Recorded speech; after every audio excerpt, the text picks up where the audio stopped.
Brian Mulroney is being remembered as generous, tireless, and incredibly passionate. Canada's 18th Prime Minister had a storied political career, from establishing historic trade agreements for the nation to working closely with Nelson Mandela to stand against South African apartheid. But Mulroney wasn't without his critics. Tough battles over the Constitution and introducing the unpopular goods and services tax eventually led to his party's downfall in the polls, leaving office in 1993. The Prime Minister announced that he's not a quitter. I want you to know, sir, that we're behind you all the way. Born in 1939, Brian Mulroney rose through the ranks of the Progressive Conservative Party of Canada in the 1970s.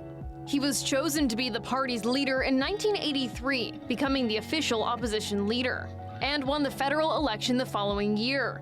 His party remained in power for nearly a decade. You had an option, sir. You could have said, I am not going to do it. This is wrong for Canada, and I am not going to ask Canadians to pay the price. You had an option, sir, to say no, and you chose to say yes to the old attitudes and the old stories of the Liberal Party. That, sir, if I may say respectfully, that is not good enough for Canadians. He's being remembered by lawmakers for his statesmanship and skillful negotiations.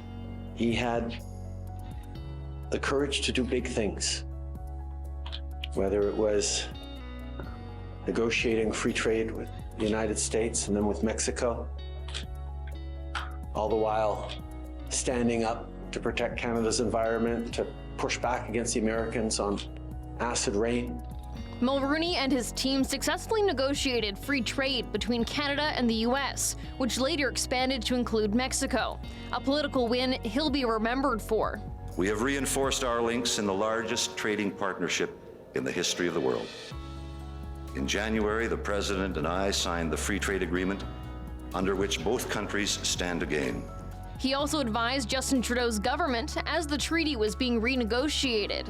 I did free trade with Ronald Reagan, and then I did NAFTA with George Bush, Herbert Walker Bush. And let me tell you, there's one hell of a difference between negotiating with those two gentlemen and negotiating with our friend, President Trump. Mulroney made international waves when he went against then British Prime Minister Margaret Thatcher, who opposed sanctions against South Africa with the goal of ending apartheid. His government's sanctions earned the praise of Nelson Mandela, but Mulroney wasn't without his critics.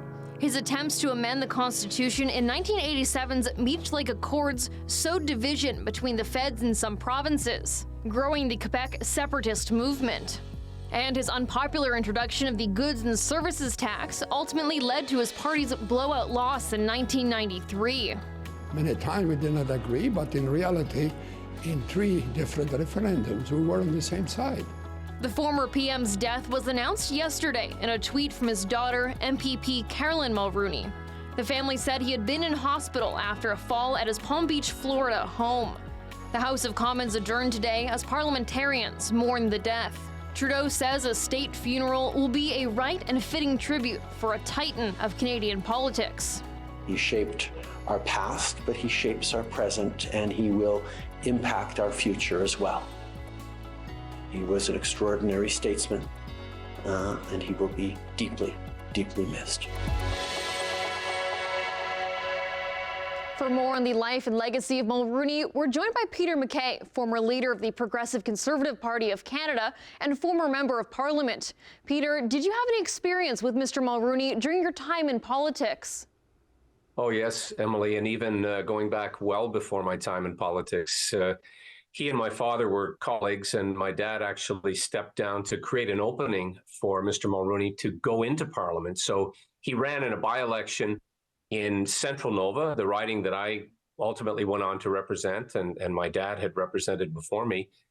And, you know, he had this sort of larger-than-life rock star quality. He was already a leader of the Progressive Conservative Party of Canada when he came to run here in Nova Scotia.